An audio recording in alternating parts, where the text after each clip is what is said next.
Tak lama kemudian, pesawat pribadi itu mendarat di landasan bandara internasional di DC.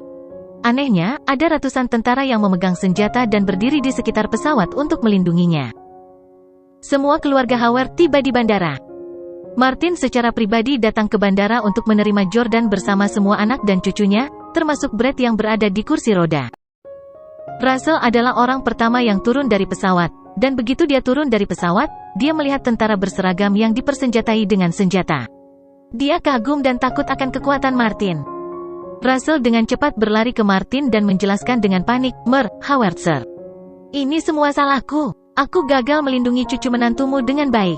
Saya tidak tahu bahwa seseorang mencoba menyakitinya. Saya tidak berharap bahwa seseorang akan berani menyakiti cucu menantu Anda. Selain itu, Yordania juga dilindungi oleh orang-orang di sekitarnya, jadi itu seharusnya baik-baik saja. Petik 2.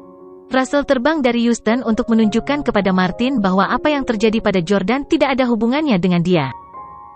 Jordan sekarang adalah menantu keluarga Howard. Meskipun hubungan Russell dengan Martin didirikan lebih awal, satu adalah anggota keluarganya dan yang lainnya adalah hubungan bawahan.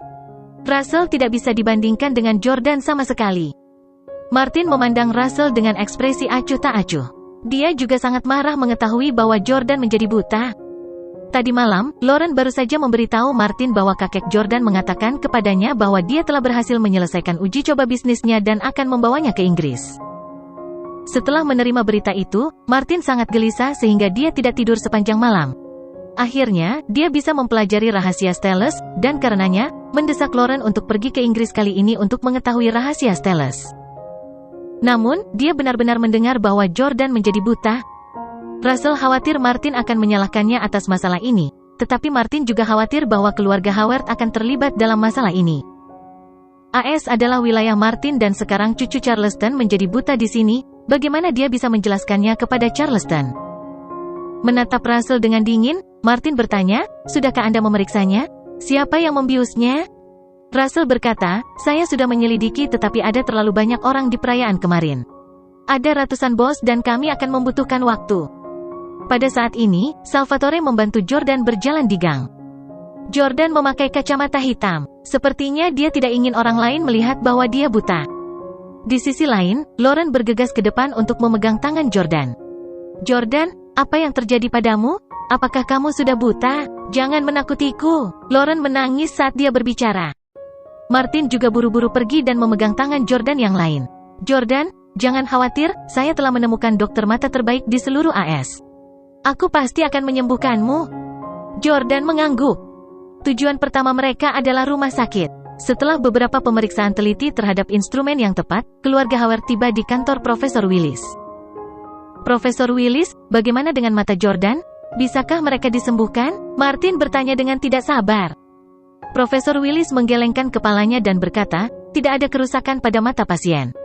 Setelah analisis komprehensif dari pemeriksaan fisik yang dilakukan di Rumah Sakit Houston dan dilakukan oleh kami menemukan bahwa itu karena anggur yang dia minum tadi malam berduri. Berdasarkan pemahaman saya, tidak ada obat yang akan menyebabkan kebutaan. Stefan menimpali dari samping, "Mungkinkah keracunan metanol?" Profesor Willis berkata, "Metanol memang menyebabkan kerusakan pada saraf optik, diikuti dengan penglihatan ganda. Sekali dia buta, dia tidak akan pernah bisa disembuhkan lagi. Saya ingat bahwa pada tahun 80-an, ada orang yang menjual metanol sebagai alkohol kayu industri dengan harga tinggi. Itu kemudian diencerkan menjadi anggur putih, yang menyebabkan banyak orang menjadi buta atau bahkan mati. Tetapi jika Tuan Steele meminum metanol, tidak mungkin dia menjadi buta tanpa reaksi lain. Selain itu, jika keracunan metanol, Anda juga akan menderita sakit kepala, lemas, kesadaran kabur, bahkan kematian. Tapi Steele tidak memiliki gejala ini.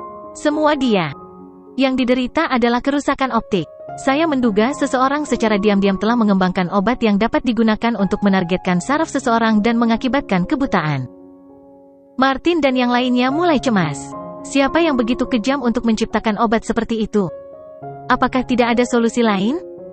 Profesor Willis menggelengkan kepalanya dan berkata, "Kami tidak menemukan obat khusus ini di tubuh Tuan Steele, dan sepertinya tidak ada masalah dengan kesehatannya juga. Namun, dia masih tidak bisa melihat apapun dengan jelas." Petik 2. "Maaf, Tuan Howard Sir, saya khawatir Tuan Steele Martin langsung murka, saya tidak ingin mendengar Anda mengatakan hal-hal seperti Anda tidak dapat menyembuhkannya. Kamu harus menyembuhkan mata Jordan? Profesor Willis menundukkan kepalanya dan berkata, saya akan melakukan yang terbaik. Pukul 10 malam, Jordan terbaring di tempat tidur di bangsal rumah sakit karena harus dirawat di rumah sakit untuk pemeriksaan lebih lanjut. Sekarang, penglihatan Jordan telah pulih sepenuhnya tetapi dia harus bekerja sama dengan rumah sakit untuk menyelesaikan perawatan dan pemeriksaan tersebut. Itu karena dia ingin menemukan pelaku sebenarnya di balik lelucon ini. Pada saat ini, Lauren masih berada di bangsal dan memegang tangannya untuk memberinya rasa aman. Jordan tahu bahwa Lauren sudah menangis. Baru saja, Jordan telah memberitahu Lauren untuk pulang dan beristirahat tetapi dia menolak untuk melakukannya dan bahkan mengatakan bahwa dia tidak akan meninggalkan sisinya mulai sekarang dan seterusnya. Ketika bangsal itu kosong, Jordan tiba-tiba menatap Lauren yang berlinang air mata sambil membelai rambutnya. Bodoh, lihat kamu menangis. Matamu sudah bengkak dan jika kamu harus di peringkat sekarang, aku ragu kamu bisa masuk 10 besar. Lauren tiba-tiba mengangkat kepalanya dan berkata dengan ekspresi bingung, sayang, bagaimana kamu tahu bahwa aku? Kamu. Lauren baru saja akan berbicara ketika Jordan menempelkan bibirnya ke bibirnya dengan akurat. Jordan memberi isyarat pada Lauren dan berkata, Lauren, sebenarnya mataku pulih pagi ini. Lauren buru-buru meninju Jordan bercanda. Kenapa kamu tidak memberitahuku, brengsek? Anda membuat saya khawatir tentang Anda sepanjang hari. Jordan berkata, aku masih tidak tahu siapa yang melakukan ini padaku, aku harus menemukan pelakunya. Karena orang ini menyakitiku sekali, dia akan menyakitiku untuk kedua kalinya. Aku akan terus berpura-pura buta karena dengan begitu dia akan lebih mudah menyerangku. Jadi Lauren, jangan beritahu keluargamu tentang ini. Lauren mengangguk mengerti. Menjangkau, Jordan dengan lembut membelai tetesan air mata di wajah lembut Lauren dan berkata, sayang, pulang dan tidur. Mengetahui Jordan baik-baik saja, Lauren akhirnya rela meninggalkan rumah sakit. 1 jam setelah Lauren pergi, Brett masuk dengan kursi roda. Lampu bangsal dinyalakan lagi, dan Jordan berbaring diam di tempat tidur tanpa bangun. Jordania. Brett memanggil Jordan. Jordan mengabaikannya tetapi berbalik. Ketika Brett melihat Jordan tidak tidur, dia berkata, Jordan, kamu pasti mengira aku membiusmu kan? Tentu saja, Jordan akan berpikir bahwa Brett telah membiusnya. Dia adalah orang yang paling memiliki alasan untuk melakukannya ke Jordan, dan juga orang dengan kemampuan terbesar untuk melakukannya. Jordan telah merusak kaki Brett dan melumpuhkannya, jadi tidak mengherankan jika Brett menaruh dendam padanya dan membius minumannya untuk membuatnya buta. Itu pasti sesuatu yang bisa dilakukan Brett. Sebelumnya, Jordan sama sekali tidak pernah memprovokasi Brett. Satu-satunya alasan dia tidur dengan istri Jordan adalah untuk membalas dendam untuk adiknya, Lauren. Sekarang, giliran dia yang dipermalukan. Brett adalah keturunan keluarga papan atas di DC. Bagaimana dia bisa tahan dengan itu? Karenanya, Brett saat ini adalah salah satu tersangka utama Jordan. Namun, Jordan terus berbaring di tempat tidur dan berpura-pura tidur, meskipun Brett sudah tahu bahwa dia tidak tidur sama sekali. Dia ingin tahu alasan kunjungan Brett. Menekan knop kursi roda listriknya, Brett maju lagi.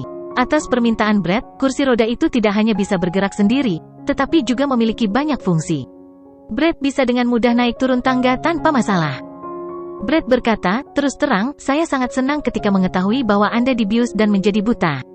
Saya berpikir bahwa bajingan ini akhirnya menjadi cacat seperti saya. Kamu pantas mendapatkannya. Petik 2. Tangan kanan Jordan, yang tersembunyi di dalam selimut putih, mengepal. Binatang buas ini Brett Howard. Jika dia benar-benar orang yang menyebabkan saya berakhir dalam keadaan yang menyedihkan, saya pasti akan menghabisinya malam ini.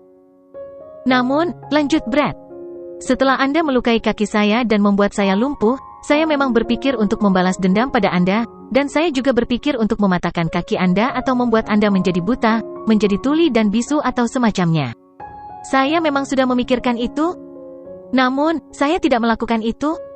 Salah satu alasannya adalah karena kakek menyuruhku untuk tidak main-main.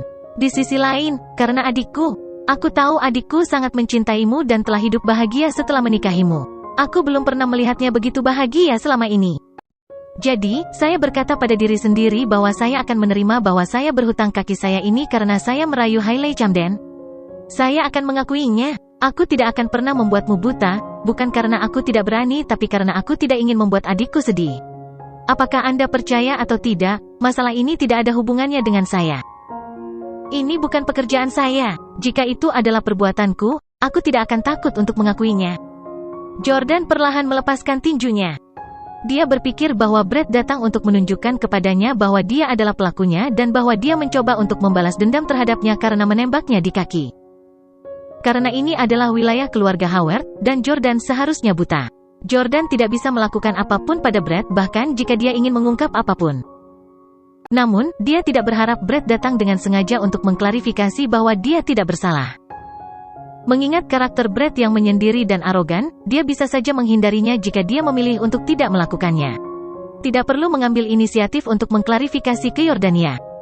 Brett menambahkan, saya datang ke sini secara khusus untuk menjelaskan ini kepada Anda, bukan karena saya memiliki hati nurani yang bersalah, dan bukan karena saya takut Anda akan mencurigai saya dan membalas dendam kepada saya.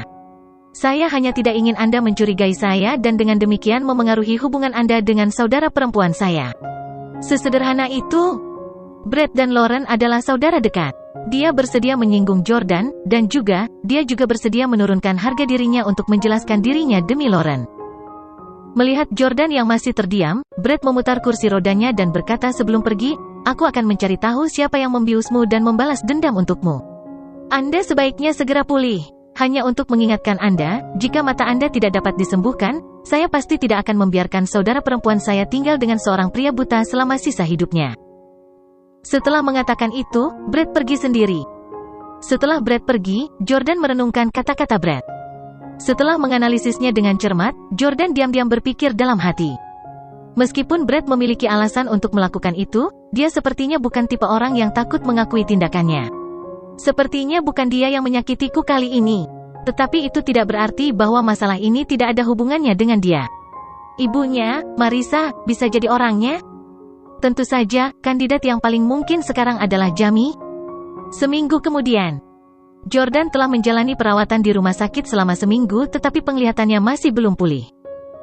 Tentu saja, kenyataannya adalah bahwa Jordan telah lama pulih dan dia terus mengatakan bahwa dia tidak bisa melihat apa-apa. Jordan tidak ingin tinggal di rumah sakit sepanjang waktu dan meminta untuk dipulangkan, jadi Martin membantu Jordan membuat pengaturan. Dia tidak menyuruh Jordan untuk kembali ke rumah Lauren dan malah meminta mereka berdua untuk tinggal di mansionnya karena lebih aman. Dia khawatir bahwa bahaya akan datang ke Jordania lagi. Malam itu, Jordan kembali ke kamarnya dan berpura-pura mendengarkan lagu sendiri dengan headphone. Sementara dia terlihat seperti sedang mendengarkan musik, sebenarnya dia sedang mendengarkan ibu Lauren, Marissa. Marissa kebetulan datang untuk makan hari ini juga, jadi Jordan diam-diam memasang alat pendengar ke celana Marissa. Minggu ini, dia mengirim orang untuk menanyakan tentang pergerakan Chayden, Tyler, Leonard, dan yang lainnya, tetapi mereka belum menemukan sesuatu yang mencurigakan. Marissa marah pada Jordan karena melukai putranya. Seperti kata pepatah, wanita selalu yang paling kejam. Lagi pula, Jordan yakin wanita ini bisa melakukan apa saja untuk putranya. Oleh karena itu, Jordan memilih untuk mengupingnya dengan alat pendengar. Pukul 10 malam, Marissa datang ke ruang kerja Martin. Jordan berkonsentrasi mendengarkan percakapan antara keduanya melalui headphone. Di dalam ruang kerja, Marissa, yang memiliki aura seorang wanita bangsawan, menatap Martin saat dia berbicara. Ayah, mata Jordan mungkin tidak akan membaik. Bahkan dokter terbaik di negara ini tidak bisa berbuat apa-apa. Aku takut dia akan tetap buta selama sisa hidupnya. Saya pikir kita perlu mempertimbangkan kembali pernikahan Jordan dan Lauren. Saya tidak bisa membiarkan putri saya melayani suami yang buta selama sisa hidupnya. Putri saya sangat luar biasa, Jordan tidak lagi cukup baik untuknya. Saya menuntut agar Lauren dan Jordan bercerai dan kami mencarikannya suami baru. Mendengar ini, Jordan tidak bisa menahan diri untuk tidak marah. Sejak menikah dengan Lauren, Marissa memandang rendah dirinya. Sekarang dia mengetahui bahwa Jordan telah menjadi buta, dia bahkan menuntut untuk menggantikannya sebagai suami Lauren. Namun, Martin berkata, Marissa, saya mengerti bagaimana perasaan Anda, tetapi apakah Anda tahu betapa pentingnya Jordan bagi keluarga kami? Marissa berkata, aku tahu, alasanmu memilih Jordan adalah karena kekuatan Stellus di luar negeri dan rahasia keluarga mereka. Tapi seperti yang kamu lihat, Jordan sekarang buta dan Stellus bahkan tidak mengirim siapapun. Tidak bisakah mereka mengirim dokter? Aku yakin Stellus telah menyerahkan Jordan Steele. Marissa mengerutkan kening ketika dia mendengar analisis Martin. Ini juga yang membuat Martin bingung dan khawatir. Mengapa Styles tidak mengirim seseorang ketika sesuatu yang begitu serius terjadi pada Jordan? Apakah kakek, orang tua, dan saudara laki-laki Jordan tidak mengkhawatirkannya? Tentu saja keluarga Jordan harus peduli padanya. Jika Jordan benar-benar kehilangan penglihatannya, mereka pasti akan mengunjunginya. Namun, Jordan sudah mengatakan yang sebenarnya kepada kakeknya, jadi Styles tidak perlu khawatir. Menyerah pada Yordania? Martin kembali mendapatkan poin. Jika Styles meninggalkan Jordan karena dia menjadi cacat, Jordan tidak akan pernah bisa mengetahui rahasia keluarga. Marissa melanjutkan, ayah, pikirkanlah. Jordan cacat sekarang. Dia tidak bisa melihat apa-apa, bagaimana dia bisa mewarisi bisnis keluarga Steele? Bahkan jika Styles memiliki rahasia besar, mereka tidak akan membiarkan orang buta seperti Jordan memegangnya. Kalaupun kami tetap optimis, bisa kami jamin Jordan tidak akan bertemu kecelakaan lagi setelah matanya sembuh? Saya pikir itu adalah saudara laki-laki tertua atau saudara laki-laki kedua yang meracuninya. Di permukaan, keturunan Steele tampaknya sangat dekat satu sama lain. Tapi siapa yang tahu bagaimana mereka bertarung secara pribadi? Martin tidak bisa menahan diri untuk tidak berdiri dari tempat duduknya dan mondar-mandir. Bahkan, Martin telah menyelidiki siapa yang telah merugikan Jordan. Jika Brett yang telah melukai Jordan, itu akan baik-baik saja. Brett adalah musuh Jordan yang telah dia provokasi di masa lalu. Dengan kekuatan keluarga Howard, mereka dapat dengan mudah menyelesaikannya. Namun, akan sulit jika itu adalah saudara kandung Jordan. Martin menghela nafas. Jordan sudah tidak bersemangat sejak dia kehilangan penglihatannya. Saya benar-benar takut dia tidak akan berani bersaing dengan dua saudara laki-lakinya. Petik 2. Marissa mendengus dingin. Jordan hanyalah menantu yang tidak berguna. Bagaimana dia bisa dibandingkan dengan dua saudara laki-lakinya? Kedua saudara laki-lakinya mempermainkannya seperti orang bodoh. Anda melihat Jesse ketika dia datang terakhir kali. Dia lebih kuat dari Jesse dengan tembakan panjang. Selain itu, saya merasa bahwa dia memperlakukan Jordan dengan baik di permukaan, tapi sebenarnya, dia sama sekali tidak mencintai adik laki-laki ini. Dan binatang itu, Jamie. Dia menangkap putriku untuknya. Dia jelas ingin dia mati. Ayah, saya menyarankan Anda untuk tidak menempatkan semua harapan Anda pada Jordan. Dia tidak cocok menjadi orang penting. Martin menghela napas lagi. Dia mengepalkan tinjunya dan meninju meja mahoni. Aku sangat marah. Saya tidak bisa menerima ini. Charleston sudah memanggil Jordan dan Lauren ke Inggris. Jelas bahwa dia akan memberitahu Jordan tentang rahasia keluarga Steele. Tapi hal seperti itu terjadi pada Jordan pada saat kritis ini. Itu pasti Jamie. Dia takut Jordan akan menjadi ancaman baginya jika dia mengetahui rahasia keluarga. Marissa mengangguk. Betul sekali. Dia hanya diracuni kali ini sebagai peringatan. Jika Jordan nyaris mengetahui rahasia keluarga lagi, aku khawatir dia akan dibunuh. Kami tidak bisa membiarkan Lauren tidak bisa bersama Jordan lagi. Kalau tidak, dia akan terlibat cepat atau lambat. Ayah, setuju atau tidak, aku harus mencari pasangan baru untuk Lauren. Marissa selalu sangat keras kepala dan tidak takut untuk menegaskan dirinya dalam keluarga Howard, meskipun dia bukan lagi satu-satunya istri Stefan. Ini karena keluarga Marissa sendiri juga sangat terkenal di ibu kota. Martin merenung sejenak sebelum berkata, mitra baru, apakah Anda memiliki calon dalam pikiran? Tuan muda keluarga mana yang akan bersedia? Lauren sudah menikah dan memiliki seorang anak berusia 4 tahun. Saya khawatir tidak akan mudah baginya untuk menemukan pasangan baru. Petik 2. Sepertinya sudah mengharapkan jawaban ini, Marissa mengangguk. Ya, Lauren sudah tidak perawan lagi berusia 20 tahun. Dengan situasi saat ini, tidak mungkin menemukan tuan muda dari keluarga besar seperti keluarga Howard. Jadi saya berencana untuk memilih keluarga dari kelas bawah. Martin meletakkan tangannya di belakang punggungnya dan mengangguk. Ya, layak baginya untuk bersama seseorang dari kelas bawah. Lauren memiliki standar yang tinggi. Dia pasti tidak akan menginginkan siapapun yang terlalu tua atau jelek. Jika kamu memilih keluarga dari kelas bawah, akan ada banyak pria yang memenuhi persyaratan Lauren. Berapa banyak yang Anda perhatikan? Petik 2. Marissa tersenyum. Tuan muda Chaiden dari keluarga Huxley di New York, Matthew dari keluarga Manning di Houston, Henry dari keluarga Zeller di Orlando. Ada juga yang dari ibu kota. Saya yakin Anda mengenal mereka bahkan tanpa saya memperkenalkan mereka. Jordan terkejut ketika dia mendengar itu. Ibu mertua saya sangat pandai memilih suami baru untuk Lauren. Sepertinya kamu juga mengincar Chaiden. Chaiden telah merebut istri Jordan sebelumnya. Dan sekarang, istri Jordan saat ini, Lauren, sangat mirip dengan Hailey.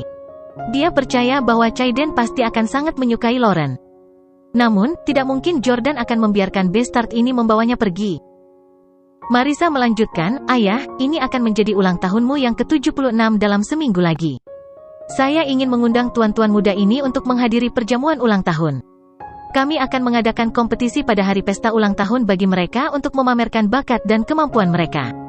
Sebagai penatua, kita dapat memilih siapa yang akan menjadi penerus Lauren berikutnya." Suami Marissa, ibu mertuanya ini, sebenarnya berencana mengadakan kompetisi pemilihan suami baru bagi Lauren? Siapa yang menang juga akan memenangkan tangan Lauren dalam pernikahan? Apakah dia bahkan memiliki sedikit rasa hormat untuk suami Lauren saat ini, Jordan? Jordan sangat marah. Marissa bahkan lebih buruk dari Sylvie. Mantan ibu mertua Jordan, Sylvie Parker, hanya tamak akan uang dan status. Tapi bagi Marissa, tidak peduli seberapa kaya Jordan, dia tetap membencinya. Selain itu, dia telah menempatkan semua kebenciannya pada Jordan karena dia melukai Brad. Bagaimanapun, dia adalah ibu Brad, tetapi dia juga harus melihat apa yang dilakukan putranya pada Jordan. Martin berkata, "Jordan dan Lauren belum bercerai. Tidak pantas bagimu untuk memilih suami untuk Lauren di pesta ulang tahunku, kan?"